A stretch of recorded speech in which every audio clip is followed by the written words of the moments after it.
Welcome to టీ10. అధికారంలో ఉన్న మధ్యప్రదేశ్ లో బీజేపీ వర్గం వారు రెచ్చిపోయారు. రాష్ట్రంలో బుధవారం జరిగిన విజయపూర్ అసెంబ్లీ స్థానంలో ఉప ఎన్నికల్లో తమ పార్టీకి ఓటు వేయలేదని దళితులపై దారుణంగా దాడికి దిగారు. వారి ఇళ్లను తగలబెట్టారు. అంబేద్కర్ విగ్రహాన్ని ధ్వంసం చేశారు. పోలింగ్ జరిగిన బుధవారం రాత్రి నియోజకవర్గంలోని గోహ్తా గ్రామంలో ఈ దారుణం జరిగింది.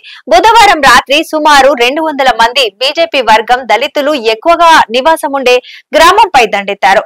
కనిపించిన దళితులపై రాళ్లు విసురుతూ ఇతర ఆయుధాలతో దాడికి పాల్పడ్డారు. అలాగే వారి ఆస్తులను కూడా ధ్వంసం చేశారు. ట్రాన్స్ఫార్మర్, ఇళ్లను తగలబెట్టారు. గ్రామంలో ఉన్న అంబేద్కర్ విగ్రహాన్ని ధ్వంసం చేశారు. ఈ ఘటన పూర్తి వివరాల ప్రకారం విజయపూర్ ఉప ఎన్నికల్లో బీజేపీ నుంచి రామ్ నివాస్, కాంగ్రెస్ నుంచి ముఖేష్ మల్హోత్రా పోటీ చేశారు.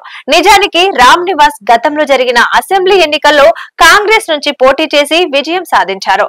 అయితే తరువాత బీజేపీలోకి చేరారు.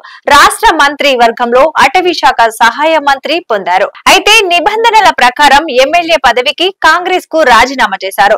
దీంతో ఇక్కడ ఉప ఎన్నిక అనివార్యమైంది. కాంగ్రెస్ లో నుంచి బీజేపీలోకి చేరిన రామ్ నివాస్ నిర్ణయాన్ని ఇక్కడ గ్రామ ప్రజలు ముందు నుంచి వ్యతిరేకిస్తున్నారు. అతనికి మద్దతు ఇవ్వటానికి నిరాకరించారు.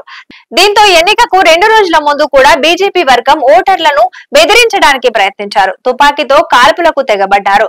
ఈ ఘటనలో 3 దళితులకు గాయాలు కూడా అయ్యాయి. అయినా కూడా ప్రజలు రామ్ నివాస్ కు మద్దతు ఇవ్వటానికి ముందుకు రాలేదు.